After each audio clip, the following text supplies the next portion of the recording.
काफ़ी ये टॉपिक हो गया, दूसरी तरफ आना चाहूँगा थोड़ा सियासी जो है वो पेराए की तरफ। इमरान खान साहब इस वक्त जेल में हैं, क्या समझते हैं कि उनके साथ जो हो रहा है वो ठीक हो रहा है? देखें जी, बहुत सारी चीज़ें तो सियासी हैं, जो उनके मुकदमात हैं वो जाने और हुकूमत जाने, या बाकी जो चीज़ें हैं वो जाने। लेकिन जो हम चीज़ खारिज में यानी ओवरऑल हम समझते हैं वो यही है कि मुल्क के वसीतर मफाद में हमें आगे बढ़ना चाहिए। मुल्क हमारा बहुत पीछे जा रहा है। तो ये जो सियासी झगड़े, ये इख्तलाफात हैं, जैसे कि नवाज शरीफ साहब लोगों को उन्होंने नजरिए ज़रूरत के तहत पहले चोर कहा, फिर पता नहीं डाकू कहा, फिर क्या क्या कहा, फिर वापस लाकर हुकूमत उनको मिल गई।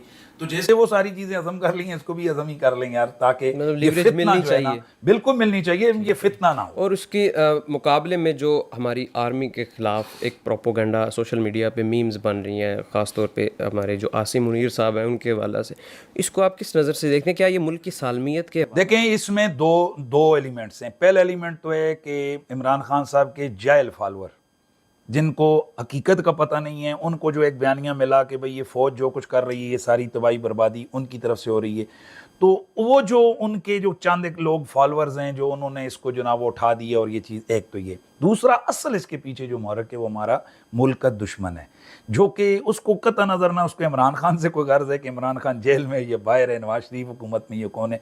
उसको असल गर्ज जो है ना वो पाकिस्तान के दिफा के इदारों से, शख्सियात से भी उनको कोई लेना देना नहीं। उनके नज़दीक आसम मुनीर हो, या बाजवा हो, या क्यानी हो, या XYZ कोई भी हो, उनके नज़दीक वो पाकिस्तान आर्मी का जर्नल है। और उनके नज़दीक जितना ज़्यादा आर्मी कमज़ोर होगी उतना ज़्यादा वो उनका फ़ायदा है, उतना ज़्यादा जब जितना लोगों के दिलों में नफरत आएगी इदारों से, उतना ज़्यादा उनका मामला ठीक होगा। तो इसके पीछे इन चीज़ों को उठाने में मेन किरदार उनका है।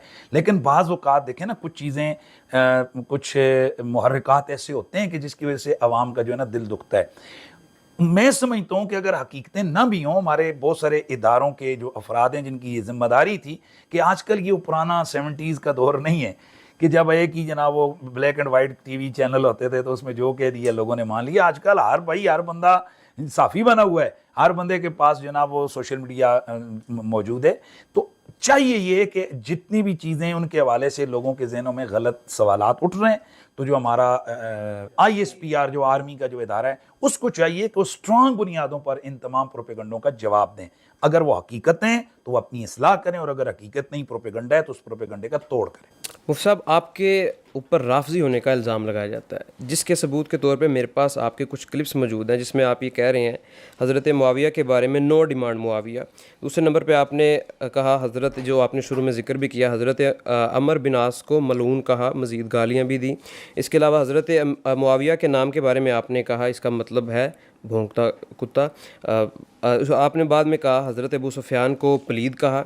यजीद की माँ मिसून बिनते बहदल, जो मेरे ख़्याल में एक ताबिया उनको कहा जाता है अहले सुन्नत के नज़दीक, उनको आपने फ़ाहिशा कहा। सईदा पाक सलामुल्लाह अलैहा के लिए आपने गलत फ़हमी का लफ्ज़ बोला। हज़रत आयशा को आपने गलती पर कहा।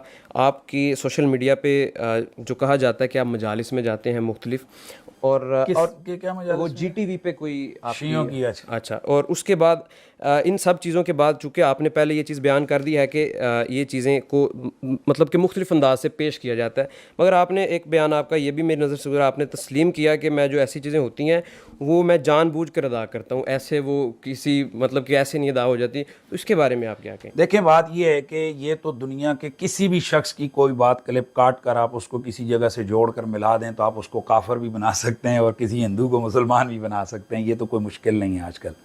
बुनियादी तौर पर ये जितनी भी आपने इबारात पेश की हैं, इन इबारात में जो नो डिमांड मुआविया है, ये जब लफ्ज़ जो मैंने बोले हैं, तो आप उस पूरी वीडियो को आपने नहीं देखा। उस पूरी वीडियो में आप देखें तो मैं ये कह रहा हूँ कि भाई जब हज़रत मीर मुआविया और हज़रत अली की जंग हो रही थी तो उस वक्त नो डिमांड मुआविया, उस वक्त सिर्फ अली जी। उस हवाले से मैं बात पूरी कर रहा हूँ, उसको उस हवाले से ये मैंने बात की कि हम उस वक्त नो डिमांड मुआविया अली, क्योंकि हज़रत अली आले सुन्नत के अक़ीदे के मुताबिक हक़ पर हैं और हज़रत मुआविया से ख़ता हुई है, लिहाजा डिमांड हक़ की होती है, ख़ता की डिमांड नहीं होती है। इस कॉन्टेस्ट में, इस तनाजुर में ये बात मैंने की थी।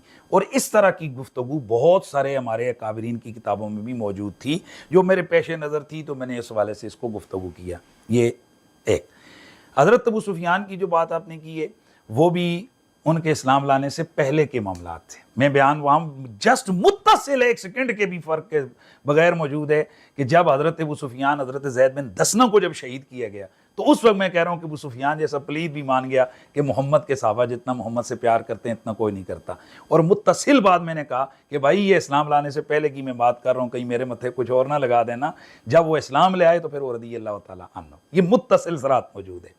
आगे आपका क्या था, हज़रत अमर बिन अल-आस वाला, वो तो मैं पहले उसको डिस्कस कर चुका। यजीद की माँ अच्छा, यजीद की माँ मैसून बिनते बादल, बिल्कुल उसके वाले से हमारे अहले सुन्नत की किताबों में मौजूद है कि वो अगर ताबिया यानी कि वो ताबियत के दौर में थी भी, तो उसके जो कैरेक्टर हैं वो कैरेक्टर भी तो हमारी किताबों में जनाब वो रिपोर्ट हुए हैं। आपके नज़दीक उनको फाहिशा कह सकते हैं? भाई मैं अर्ज कर रहा हूँ, मैं उसको क्या कहूँ जो किताबों में लिखा हुआ है कि हजरत। अच्छा, मुझे एक सवाल का जवाब दें। एक आपका उस्ताद है, वो किसी औरत को तलाक देता है, और तलाक देने की रीजन भी ये है कि वो आपको, आपके उस्ताद को गंदी गाली देती है।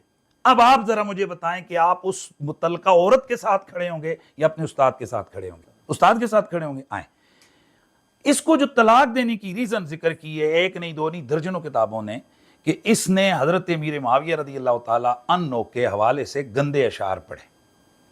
ठीक है, उनको गंदे जानवरों से तशबीह दी, समझ रहे हैं? और तशबीह क्यों दी? पीछे अपने चचा के बेटे के इश्क और फिराक की बातें की उसने। सही है। अब इस वजह से पहले हजरत मुआविया को रिपोर्ट मिली कि भाई ये इस किस्म की औरत है, तो उन्होंने इस पर यकीन नहीं किया। जब उन्होंने अपने कानों से ये सुना तो फिर आपने फरमाया, मैसून मैंने तेरे लिए क्या किया? उसके लिए माल बनाया, उसको सोने से लादा, कितना कितना, तो तूने आगे से क्या किया? आपने उसको तलाक दे दी और वो जनाब वाला चली गई।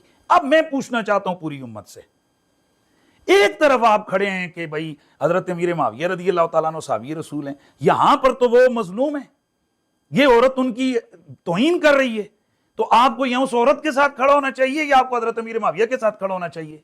लेकिन इस वजह से आप उसका दिफा कर रहे हैं कि वो यजीद की जो है ना वो मां है। लेकिन मैं इसकी बात कर रहा हूं। इसके हवाले से बिल्कुल वाज़ेह तौर पर किताबों में ये बात भी मौजूद है कि ये ईसाई कबीले बनु कल्ब की औरत थी। ठीक है, और जो है ना बहदल जो उनका सरदार था, ये उसकी बेटी थी। हजरत अमीर मुआविया रज़ी अल्लाह तआला अन्हु ने सियासी ज़रूरत के तहत ये शादी की थी, और सबको पता है कि कबीला बनु कल्ब ईसाइयों का बड़ा मजबूत कबीला था, तो रियासत की इस्तेकाम के लिए उन्होंने ये शादी जो है ना इसको किया था, तो जिसकी वजह से ये आगे नहीं बढ़ी और उसको तलाक दे दी। तो हमारे पास जो मैं अर्ज कर रहा हूं ना, इस तरह से तो हर एक के हवाले से आपके पास और भी बहुत कुछ मिलता है। मैं पूछना यह चाहता हूं अपनी पूरी उम्मत से कि यह दर्द सिर्फ यजीद की मां से क्यों हुआ है? भाई ये दर्द यजीद की मां पे क्यों हुआ है? और आप जब इसके लिए दोनों काफी चीजें जी जी मैं आपसे नहीं कर रहा, मैं उन लोगों से जो ये चीख रहे हैं, मैं उनसे पूछना चाहता हूं कि एक तरफ साबी रसूल में तो साबी के साथ खड़ा हो कि साबी ने ठीक इसको तलाक दी है, ये इस काबिल ही नहीं थी, ये खबीस। ठीक है, तो आप यजीद की मां होने की वजह से आपकी उसकी साइड ले रहे हैं, या हजरत अमीर मुआविया की बीवी होने की वजह से वो तो उन्होंने तलाक दे दी, और रीजन किताबें भरी हुई हैं उसमें यही लिखा हुआ है कि उसने गंदे अशार पढ़े हजरत मुआविया के खिलाफ। तो अगर ये इतनी नेक औरत थी तो हजरत अमीर मुआविया के खिलाफ जो गंदे अशार उसने पढ़े, जिनका मैं तर्जुमा भी नहीं कर सकता, आले इल्म से वो पोशीदा नहीं है, तो उसका जवाब दें। फिर ये बड़ी शरीफ जाती थी जो हजरत साहबी रसूल को माज़अल्लाह जानवरों के साथ जो है वो तशबीह दे रही थी। तो अब आप फैसला करें किसके साथ खड़े हैं, आप साहबी के साथ खड़े हैं या उस गंदी के साथ खड़े हैं? ठीक है, आपने इसको क्लियर कर दिया। आप